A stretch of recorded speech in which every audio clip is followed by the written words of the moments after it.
Сәлем қыздар, сіздерге өте жеңіл, өте дәмді рецепт ұсынамын. Міндетті түрде жасаңыздар, өкінбейсіздер. Видеоны тамашаламас бұрын арнаға жазылып, ұнаса лайк, ұнамаса дизлайк басып кетіңіздер. Ыдысымызға айранымызды, ас содасын, кішкене тұзымызды салып, бір араластырып аламыз. Реакцияға кірісу қажет.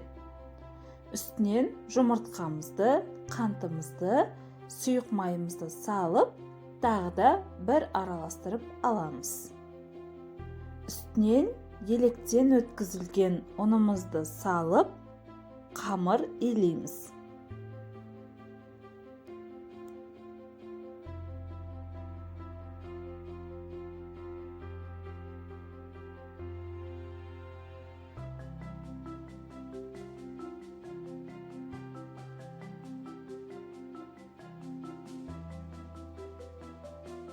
Қамырымыздың бетін 20 минутқа жауып тындырамыз.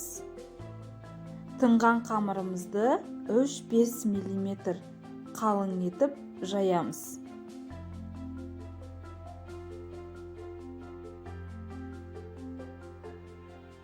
Ромб тәрізді кесіп, видеодағыдай етіп жасаймыз.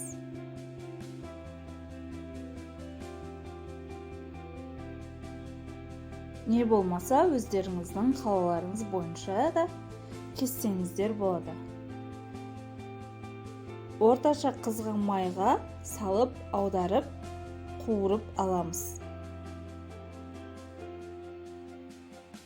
Өте тез қызарып піседі.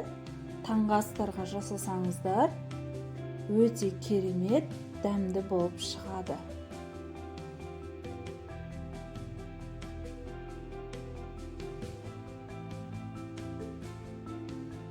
Мінекей біздің таңғы асқа не болмаса 5-тің шайына дайындаған креплеларымыз дайын.